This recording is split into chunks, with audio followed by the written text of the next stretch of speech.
Hey, welcome back to the road to the Great Canadian Open Winter 2026. My name is Clarence, and this is my video series as you follow me as I paint up my Brotherhood Without Banners army 1 hour a day, 1 day at a time.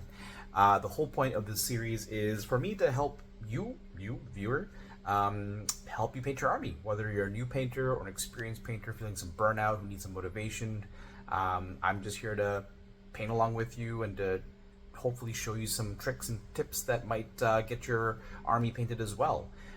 It's important to me because I think that the game would look way better, and I think when the game looks better, we all have more fun, we get more eyeballs on the game, we get more players to join our game. It creates better immersion. The game is so great as it is. To have it look great, just chef's kiss, brings it to the next level.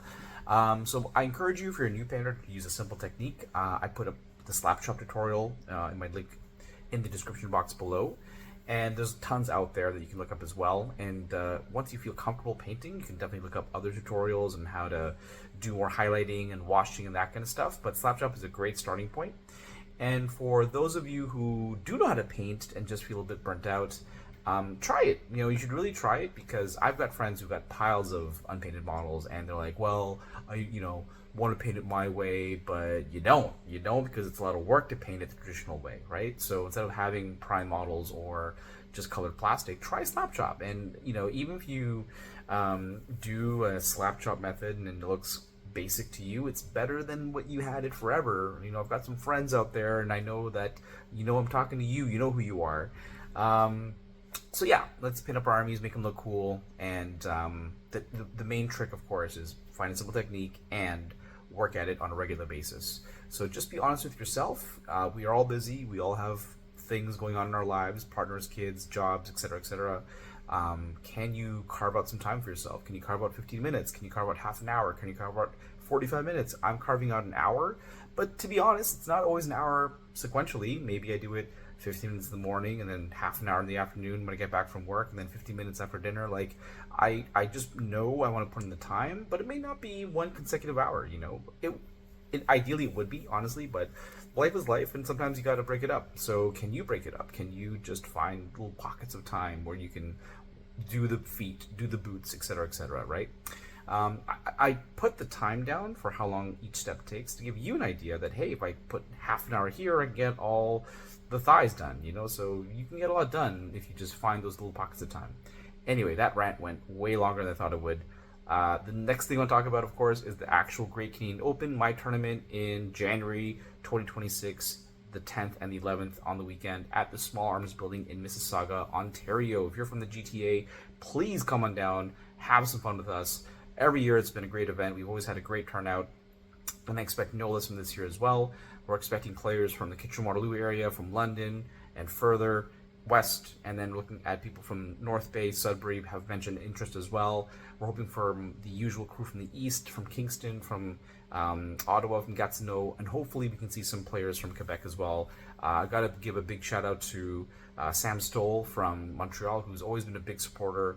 Hopefully we'll see him again, and some of his friends as well. So we've had players from the States. If you're from the States, if you're from New York, if you're from Michigan, it's not terribly far away. Make it come out, make it down, and let's all play this great game together. So anyway, enough of the preachy stuff. Let's look at where we're at and what the next step is. So this is where we're picking up today. Last session we just worked on the brown on the calves, all the grays on their thighs and the shoes, and then we had a little bit of time left over, so we worked on the bannerman's banner shaft and banner pole itself. Unfortunately, we're now at the point where we got to do some of the more tedious stuff, aka the trim around their tunic and cloth in snakebite leather. So you can even see on this guy here, his left leg has some yellow on that trim. So I have to go back and do a little bit of touch-ups first, and then I can go back with the snakebite leather. So that's going to be quite tedious. So step one, let's clean up the white trim, and we'll see how much time that takes, and then decide where to go from there.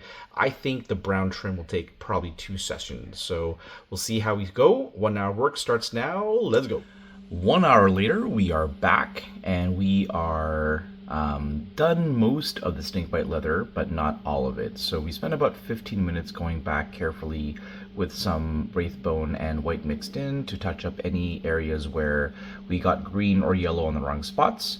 And then we spent about 15 minutes per 3 guys to apply on the snakebite leather all across the trim of their clothes, on their forearms, belt straps, etc., etc. So these 3 rows got done, but this 3rd row did not get done. And I would normally push through and get it finished. It's only 15 minutes after all, but sometimes the timing of when I paint prevents that. I'm about to go to work this morning, for example, and I just don't have the time to paint them up and be on time for work.